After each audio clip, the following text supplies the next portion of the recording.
Today I'm going to show you how I made these incredibly soft and moist banana nut muffins, and I only used simple pantry ingredients. Just take a look at the texture on the inside of these muffins. They're light, fluffy, and packed with banana flavor.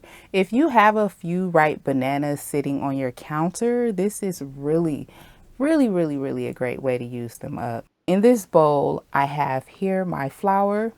To this, I'm going to add my baking soda, baking powder, salt, and cinnamon. And I'm just going to mix until everything is well combined.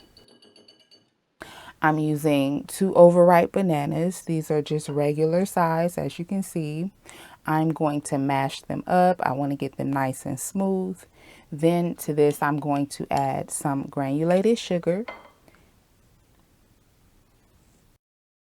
my egg, melted butter, milk, and pure vanilla extract. And I'm just going to mix until everything is well combined.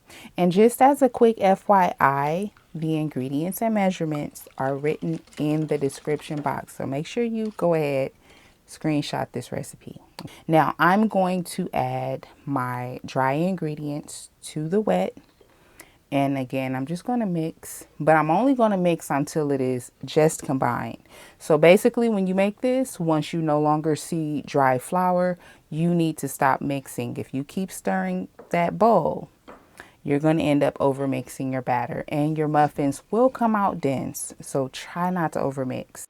And next, I'm going to fold in my pecans. If you don't like pecans, you can easily use walnuts. Okay, and now I am going to add the batter to my lightly greased muffin pan. I used butter to grease it. Butter adds a little extra flavor, and butter will also help the muffins brown nicely. So I recommend you grease your pan with butter.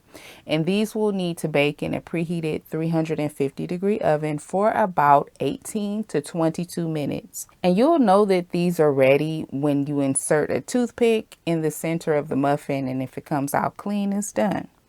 And after they're done, let the muffins sit in the pan for about 5 minutes before removing them. And after that, they should come right out of the pan. If you greased it well, you shouldn't have anything sticking. Okay. And these were so easy to make and they came out so good. They're perfect for breakfast and even a midday snack. I mean, just look at how soft and fluffy they are. I hope that you will give them a try. And if you do, come back and let me know how yours turned out. As always, I thank you so much for your support and I hope to catch you in my next one.